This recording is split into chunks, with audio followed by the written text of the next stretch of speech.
ನಮಸ್ಕಾರ. ಇವತ್ತು ನಾನು ಯಾವ ಟಾಪಿಕ್ ಬಗ್ಗೆ ಮಾತಾಡ್ತಾ ಇದ್ದೀನಪ್ಪ ಅಂತ ಹೇಳಿದ್ರೆ ಇನ್ನರ್ ಚೈಲ್ಡ್ ವುಂಡ್. ನೋಡಿ, ಪ್ರತಿಯೊಂದು ನಮ್ಮ ರಿಯಾಕ್ಷನ್ ಆಗಿರ್ಬೋದು, ಕೋಪ ಆಗಿರ್ಬೋದು, ಫಿಯರ್ ಆಫ್ ಅಬ್ಯಾಂಡ್ಮೆಂಟ್ ಆಗಿರ್ಬೋದು, ಭಯ ಆಗಿರ್ಬೋದು, ಆತಂಕ ಆಗಿರ್ಬೋದು, ಇದೆಲ್ಲವೂ ನಮ್ಮ ಇನ್ನರ್ ಚೈಲ್ಡ್ ವುಂಡ್. ಅಂದರೆ ಬಾಲ್ಯದಲ್ಲಿ ನಮಗೆ ಎಲ್ಲೋ ನಮ್ಮ ತಂದೆ ತಾಯಿಯಿಂದ ಸಿಗಬೇಕಾಗಿರೋ ಪ್ರೀತಿ ಸಿಕ್ಕಿರಲ್ಲ, ಅಥವಾ ಶಾಲೆಯಲ್ಲಿ ಯಾರೋ ನಮ್ಮ ಕಾನ್ಫಿಡೆನ್ಸನ್ನು ತಗ್ಗಿಸ್ತಾ ಇರ್ತಾರೆ, ಕಾನ್ಸ್ಟೆಂಟಾಗಿ ಬುಲಿಂಗ್ ಮಾಡ್ತಾ ಇರ್ತಾರೆ. ಶಾಲೆಯಲ್ಲಿ ಕೆಲವು ಸತಿ ಟೀಚರ್ಸ್ಗಳು ನಮ್ಮನ್ನು ಅವಮಾನ ಮಾಡಿರೋದಾಗಿರಬಹುದು, ಅಥವಾ ಎಲ್ಲೋ ಒಂದು ಕಡೆ ನಾನು ಸರಿಗಿಲ್ವೇನೋ, ನಾನು ಸಮಾಜಕ್ಕೆ ಆ ಸ್ಟ್ಯಾಂಡರ್ಡ್ಸಿಗೆ ಸೆಟ್ ಆಗಲ್ವೇನೋ, ನಾನು ಚೆನ್ನಾಗಿ ಓದಲ್ವೇನೋ, ನನ್ನ ನೋಡೋಕ್ಕೆ ಚೆನ್ನಾಗಿಲ್ವೇನೋ, ನನ್ನ ಆರ್ಥಿಕ ಪರಿಸ್ಥಿತಿಯಿಂದ ನಾವು ಹೀಗೆ ಇರ್ತೀವೇನೋ, ಹೀಗೆಲ್ಲ ಇಂತಹ ಆಲೋಚನೆಗಳು ನಮ್ಮ ಬ್ರೈನಲ್ಲಿ ಸ್ಟ್ರಾಂಗ್ ಆಗಿ ವೈರ್ ಆಗಿಬಿಡುತ್ತೆ. ಆದರೆ ಅಡಲ್ಟ್ ಆದಮೇಲೆ ನಾವು ಏನಾಗ್ತೀವಿಯಪ್ಪ ಅಂತ ಹೇಳಿದ್ರೆ ಈ ಎಲ್ಲ ಇನ್ನರ್ ಚೈಲ್ಡ್ ಒಂಚೂರು ಟ್ರಿಗರ್ ಆಗ್ತಾ ಇರುತ್ತೆ. ನಾನು ಸದಾ ಹೇಳ್ತಾ ಇರ್ತೀನಿ, ನಿಮ್ಮ ಎಕ್ಸ್ಗಳ ಜೊತೆ ಇದ್ದ ಸಂಬಂಧವನ್ನು ನೋಡಿದರೆ ನಿಮ್ಮ ಮೆಂಟಲ್ ಹೆಲ್ತನ್ನು ಎನ್ಹಾನ್ಸ್ ಮಾಡ್ತಾ ಹೋಗುತ್ತೆ. ಹೌದು ನೋಡಿ, ಯಾರೇ ವ್ಯಕ್ತಿಯನ್ನು ನಾವು ಮೀಟ್ ಮಾಡಿದ್ರು ಅವರಲ್ಲಿ ನಮಗೆ ಆತಂಕ ಆಗ್ತಾ ಇದೆ, ಕೋಪ ಬರ್ತಿದೆ, ಎಲ್ಲನ್ನ ಬಿಟ್ಟು ಹೋಗ್ಬಿಡ್ತಾರೋ, ಇದೆಲ್ಲವೂ ಕೂಡ ನಿಮ್ಮ ಈಗಿನ ಸ್ವಭಾವ ಅಲ್ಲ. ನಮ್ಮ ಸಂಗಾತಿ ನನಗೆ ಎಲ್ಲ ರೀತಿಯ ಅಶ್ಯೂರೆನ್ಸ್ ಕೊಡ್ತಾ ಇರ್ತಾರೆ, ಕಾನ್ಸ್ಟೆಂಟಾಗಿ ಮೀಟ್ ಮಾಡ್ತಾ ಇರ್ತೀವಿ, ಮಾತಾಡ್ತಾ ಇರ್ತೀವಿ, ನಗ್ತಾ ಇರ್ತೀವಿ, ಎಲ್ಲಾದರೂ ಆಚೆ ಹೋಗ್ತಾ ಇರ್ತೀವಿ. ಆದರೂ ನನ್ನಲ್ಲೊಂದು ತುಂಬಾ ಗಾಢವಾದ ಭಯ ಕೂತಿರುತ್ತೆ. ಏನಪ್ಪ ಅಂತ ಹೇಳಿದ್ರೆ, ಎಲ್ಲಿ ನನ್ನ ಸಂಗಾತಿ ನನ್ನ ಬಿಟ್ಟು ಹೋಗ್ಬಿಡ್ತಾರೋ, ಎಲ್ಲಿ ನಾನು ಒಂಟಿಯಾಗ್ಬಿಡ್ತೀನೋ, ಇಂತಹ ಎಲ್ಲ ಭಯ ಕೂಡ ಫಿಯರ್ ಆಫ್ ಅಬ್ಯಾಂಡ್ಮೆಂಟ್ ಅಂತ ಹೇಳಿದ್ರೆ ಇದರ ರೂಟ್ ಕಾಸ್ ನೋಡೋದಾದರೆ ಇನ್ನರ್ ಚೈಲ್ಡ್ ವುಂಡ್ ಅಂತ ಹೇಳ್ಬೋದು. ಹಾಗಿದ್ರೆ ನಮ್ಮ ಬಾಲ್ಯದಲ್ಲಾಗಿರ್ತಕ್ಕಂಥ ಯಾವುದೋ ಒಂದು ಮಾನಸಿಕವಾಗಿ ನಾವು ಕುಗ್ಗಿರೋದಾಗಿರ್ಬೋದು, ಈ ಇನ್ನರ್ ಚೈಲ್ಡ್ ವುಂಡನ್ನು ಹೇಗಪ್ಪ ನಾನು ಸರಿಪಡಿಸ್ಕೊಳ್ಳೋದು, ಅದಕ್ಕೆ ದಾರಿ ಇದೆಯಾ ಅಂತ ಹೇಳಿದ್ರೆ ಖಂಡಿತವಾಗ್ಲೂ ಇದೆ. ಎಷ್ಟೋ ಸತಿ ನಮ್ಮ ಒಳಗೆ ಒಂದು ವಾಯ್ಸ್ ಬರ್ತಾನೆ ಇರುತ್ತೆ ಅಲ್ವಾ. ಎಷ್ಟೋ ಸತಿ ನಾನು ಇವಾಗ ಇಲ್ಲಿ ಕೂತ್ಕೊಂಡು ಮಾತಾಡ್ತಾ ಇದ್ದೀನಿ ಅಂತ ಹೇಳಿದ್ರು ನನ್ನ ತಲೆ ಹಿಂದೆ ಯಾವುದೋ ಒಂದು ಸ್ಲೈಡ್ ಶೋ ನನ್ನ ಬಾಲ್ಯದಲ್ಲಿ ಎದ್ದಿದ್ದು ಬಿದ್ದಿದ್ದು ಆಟ ಆಡಿದ್ದು ಇದೆಲ್ಲವೂ ನಮಗೆ ಮರುಕಳಿಸಿ ನೆನಪಾಗ್ತಾನೆ ಇರುತ್ತೆ. ನೋಡಿ, ಮುಖ್ಯವಾಗಿ ನಿಮ್ಮ ಇಡೀ 24 ಗಂಟೆಯಲ್ಲಿ ಅಟ್ಲೀಸ್ಟ್ 15 ನಿಮಿಷ ನಿಮಗೆ ಅಂತ ನೀವು ನಿಮ್ಮ ಮೆಂಟಲ್ ಹೆಲ್ತಿಗೆ ತಗೊಳ್ಳಿ. ಯಾಕೆ ಗೊತ್ತಾ, ನಾನು ಯಾಕೆ ಇದನ್ನು ಯಾವಾಗಲೂ ಹೇಳ್ತಾ ಇರ್ತೀನಿ ಅಂತ ಹೇಳಿದ್ರೆ, ನಾನು ಇವತ್ತು ಈ ಸೀರೆ ಉಟ್ಟಿದ್ದೀನಿ ಅಂತ ಇಟ್ಕೊಳ್ಳೋಣ, ಈ ಸೋಫಾ ಮೇಲೆ ಕೂತಿದ್ದೀನಿ ಅಂತ ಇಟ್ಕೊಳ್ಳೋಣ. ನನ್ನ ಮನಸ್ಥಿತಿ ಚೆನ್ನಾಗಿದ್ದರೆ ಮಾತ್ರ ನಾನು ಈ ಸೀರೆ ಚೆನ್ನಾಗಿ ಕಾಣಿಸ್ತಾ ಇದ್ದೀನಿ, ನಾನು ಈ ಸೋಫಾ ನನಗೆ ಎಷ್ಟು ಕಂಫರ್ಟ್ ಕೊಡ್ತಾ ಇದೆ, ಇದು ಪ್ರತಿಯೊಂದು ನಾವು ಸಣ್ಣ ವಿಷಯವನ್ನು ನಮ್ಮ ಲೈಫಲ್ಲಿ ಎಂಜಾಯ್ ಮಾಡಲಿಕ್ಕೆ ಸಾಧ್ಯ ಆಗುತ್ತೆ.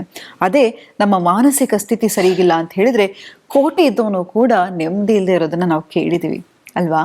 ಹಾಗಾಗಿ ಮನಸ್ಸಿಗೆ ನೆಮ್ಮದಿಯನ್ನು ತಗೊಳ್ಳೋದು ತುಂಬಾ ಅತಿ ಮುಖ್ಯವಾದ ಅಂಶ. ಹಾಗಿದ್ರೆ ಹೇಗೆ ಈ ಇನ್ನರ್ ಚೈಲ್ಡ್ ವುಂಡನ್ನು ಹೀಲ್ ಮಾಡೋದು ಅನ್ನೋದು ನೋಡೋಣ. ನೋಡಿ, ಮೊದಲನೇದಾಗಿ ನೀವು ಸುಮ್ಮನೆ ಎಲ್ಲಾದ್ರೂ ಒಂದು ಕಡೆ ಸೈಲೆಂಟಾಗಿ ಕೂತ್ಕೊಂಡು ನಿಮ್ಮ ಎದೆ ಭಾಗದ ಮೇಲೆ ಕೈ ಇಟ್ಕೊಂಡು ನಿಮಗೆ ನೀವು ಹೇಳ್ಕೊಳ್ಳಿ. ನಿಮ್ಮ ಹೆಸರಿಗೆ ಎಕ್ಸಾಂಪಲ್ಲು, ನಾನು ಸೌಜನ್ಯ ಅಲ್ವಾ, ನಾನು ಒಂದು 5 ವರ್ಷದ ಮಗು ಆಗಿದ್ದಾಗ ಹೇಗಿದ್ದೆ ಅಂತಹ ಒಂದು ಮಗು ನನ್ನ ಎದುರುಗಡೆ ಕೂತಿರೋ ಹಾಗೆ ನೆನೆಸ್ಕೋತೀನಿ. ಹೇಗಪ್ಪ ಅಂತ ಹೇಳಿದ್ರೆ, ಆ ಮಗುವನ್ನು ಗಟ್ಟಿಯಾಗಿ ತಬ್ಕೊಂಡ ರೀತಿ ನನ್ನನ್ನು ನಾನು ಕಲ್ಪನೆಯಿಂದ ನೋಡ್ಕೋತೀನಿ. ಅಂತ ಹೇಳಿದ್ರೆ ಒಂದು 5 ವರ್ಷದ ಮಗು ಅಂತ ಹೇಳಿದ್ರೆ 1 ಫೂಟ್ ಟಾಲಲ್ಲಿ ಹಾಗೆ ನೆನೆಸ್ಕೊಂಡು ಹಾಗೇ ನಿಮ್ಮನ್ನು ಕೇಳ್ಕೊತಾ ಹೋಗಿ, ಯಾವ ವಿಷಯಕ್ಕೆ ನನಗೆ ಈಗ ಎಕ್ಸಾಂಪಲ್ ನನಗೆ ಫಿಯರ್ ಆಫ್ ಅಬ್ಯಾಂಡ್ಮೆಂಟ್ ಅಂತ ಇದೆ ಅಂತ ತಿಳ್ಕೊಳ್ಳೋಣ. ಅಂತ ಹೇಳಿದ್ರೆ ನನ್ನ ಸಂಗಾತಿ ನನ್ನ ಬಿಟ್ಟು ಹೋಗ್ಬಿಡ್ತಾರಾ, ನನ್ನ ಫ್ರೆಂಡ್ಸ್ ನನ್ನ ಬಿಟ್ಟು ಹೋಗ್ಬಿಡ್ತಾರಾ, ನನ್ನ ಕೆಲಸದಿಂದ ನಾನು ಆಚೆ ಹೋಗ್ಬಿಡ್ತೀನಾ, ಅಥವಾ ನನ್ನನ್ನು ರಿಜೆಕ್ಟ್ ಮಾಡಿಬಿಡ್ತಾರಾ, ಇಂಥ ಯಾವುದೋ ಒಂದು ಫೀಲಿಂಗು ನಿಮಗೆ ಕಾನ್ಸ್ಟೆಂಟಾಗಿ ಕಾಡ್ತಾ ಇರುತ್ತೆ.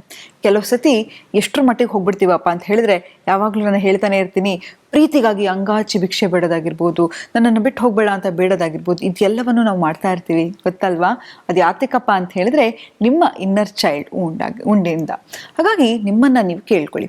ಮತ್ತು ನಿಮ್ಮ ಇನ್ನರ್ ಚೈಲ್ಡನ್ನು ಖುಷಿ ಪಡಿಸೋದು ಹೇಗಪ್ಪ ಅಂತ ಹೇಳಿದ್ರೆ, ಯಾವುದೋ ಒಂದು ಸಣ್ಣ ವಯಸ್ಸಲ್ಲಿ ನಿಮ್ಗೆ ಯಾವುದೋ ಒಂದು ಹಾಬಿ ಮಾಡಬೇಕಿರುತ್ತೆ, ಅದನ್ನು ಮಾಡೋಕ್ಕಾಗಿರಲ್ಲ.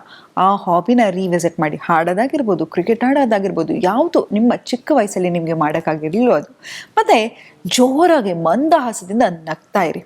ಯಾಕೆ ಅಂತ ಹೇಳಿದ್ರೆ, ನೀವು ಸಣ್ಣ ಮಗುನ ನೋಡಿ, ಆ ಮಗು ನಗ್ತಿದೆ, ಯಾವುದೋ ಕಾರಣ ಇಲ್ಲದೆ ಮಗು ನಗ್ತಾ ಇರುತ್ತೆ, ಆದರೆ ಅದನ್ನು ನೋಡೋಕ್ಕೆ ಎಷ್ಟು ಖುಷಿ ಆಗುತ್ತೆ. ಯಾವಾಗಲೂ ತಿಳ್ಕೊಳ್ಳಿ, ನಿಮ್ಗೆ ಎಷ್ಟೇ ಬೇಜಾರಾಗಿರಲಿ, ಸುಮ್ಮನೆ ಮೊಬೈಲಲ್ಲಿ ಯಾವುದೋ ಒಂದು ಕಾಮಿಡಿ ವಿಡಿಯೋ ತೆಗೆದುಬಿಟ್ಟು ಒಂದು 10 ನಿಮಿಷ ನೋಡಿ, ನಿಮ್ಮ ಮೂಡು ತಕ್ಷಣನೇ ಫ್ಲಕ್ಚುಯೇಟ್ ಆಗಿಬಿಡುತ್ತೆ. ಈಗ ನಾವೇನು ಮಾಡ್ತೀವಿ, ಯಾವುದೋ ದುಃಖದ ಸಾಂಗ್ ನೋಡೋದಾಗಿರ್ಬೋದು, ವಿಡಿಯೋಗಳನ್ನು ನೋಡೋದಾಗಿರ್ಬೋದು, ನೋವಾಗಿರ್ತಕ್ಕಂಥ ವಿಷಯ ನಮಗೆ ನೋವಾಗಿದೆ ಅಂತ ಗೊತ್ತು ನಮಗೆ, ಮತ್ತೆ ಯಾಕೆ ನೋವು ಮಾಡ್ಕೊತಾ ಹೋಗ್ತೀರಾ? ನೋವಲ್ಲಿ ಕಂಫರ್ಟನ್ನು ತೊಗೊಳ್ಳಿಕ್ಕೆ ಹೋಗಬೇಡಿ, ಅದು ತುಂಬ ಕೆಟ್ಟದು. ಅದ್ರ ಬಗ್ಗೆ ಮುಂದೆ ಮಾತಾಡ್ತಾ ಹೋಗೋಣ. ಆದರೆ ಮಂದಹಾಸದಿಂದ ನಗ್ತಾ ಇರೋದಾಗಿರ್ಬೋದು, ನಿಮ್ಮ ಇನ್ನರ್ ಚೈಲ್ಡ್ ಅಂತ ಹೇಳಿದರೆ ಯಾವ ಒಂದು ಹಾಬಿ ಇರುತ್ತೆ ಅದನ್ನು ಮತ್ತೆ ಫಾಲೋ ಮಾಡೋದಾಗಿರ್ಬೋದು, ಜರ್ನಲಿಂಗ್ ಬರೆಯೋದಾಗಿರ್ಬೋದು. ನೋಡಿ, ನೀವು ಸಣ್ಣ ವಯಸ್ಸಲ್ಲಿ ನಿಮಗೆ ಡೈರಿ ಕೊಡ್ತಿದ್ರಲ್ವ ಬರೆಯೋದಕ್ಕೆ, ಅದೇ ರೀತಿ ಈಗಲೂ ಕೂಡ ಜರ್ನಲಿಂಗನ್ನು ಮಾಡಿ, ಹೇಗೆ ನನ್ನ ಭಾವನೆ ಅನಿಸ್ತಾ ಇದೆ, ಪ್ರತಿಯೊಂದು ಆಲೋಚನೆ ದಿನಕ್ಕೆ 5 ನಿಮಿಷ ಕೂತ್ಕೊಂಡು ನನಗೆ ಈ ಭಾವನೆ ಬಂತು ಅಂದರೆ ಯಾಕೆ ಬಂತು, ಹೇಗೆ ಬಂತು, ಎಲ್ಲಿಗೆ, ಯಾತಕ್ಕೆ, ಇದರ ರೂಟ್ ಕಾಸ್ ಏನು. ನೋಡಿ, ನಾವು ಥೆರಪಿಯಲ್ಲೂ ನೀವು ನನ್ನ ಹತ್ರ ಬಂದರೂ ಕೂಡ ನಾನೇನು ಮಾಡ್ತೀನಪ್ಪ ಅಂತ ಹೇಳಿದ್ರೆ, ನಿಮ್ಗೆ ಯಾವುದಾದ್ರೂ ಒಂದು ಇಶ್ಯೂ ಇದೆ ಅಂತ ಹೇಳಿದ್ರೆ ಅದರ ರೂಟ್ ಕಾಸನ್ನು ತಿಳಿತಾ ಹೋಗ್ತೀವಿ, ಅದ್ರ ಬಗ್ಗೆ ಮಾತಾಡ್ತಾ ಹೋಗ್ತೀವಿ. ಅದು ಆ ಡಿಸ್ಕಂಫರ್ಟ್ ಏನಿರುತ್ತೋ ಅದನ್ನೆಲ್ಲ ಸರ್ಫೇಸ್ ಲೆವೆಲ್ಗೆ ತೊಗೊಂಬರ್ತೀವಿ. ಅದನ್ನು ನೀವೇ ಮಾಡ್ಬೋದು.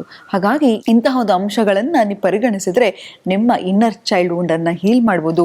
ಯಾವುದೇ ಒಂದು ಸಂಬಂಧ ಅದ್ಭುತವಾಗಿರಬೇಕು ಅಂತ ಹೇಳಿದ್ರೆ ನಿಮ್ಮ ಇನ್ನರ್ ಚೈಲ್ಡ್ ಹೀಲ್ ಆಗಬೇಕು ಅಂತ ಹೇಳ್ತಾ ಇವತ್ತಿನ ಸಂಚಿಕೆನ ನಾನು ಮುಕ್ತಾಯಗೊಳಿಸ್ತಿದ್ದೀನಿ. ಧನ್ಯವಾದಗಳು.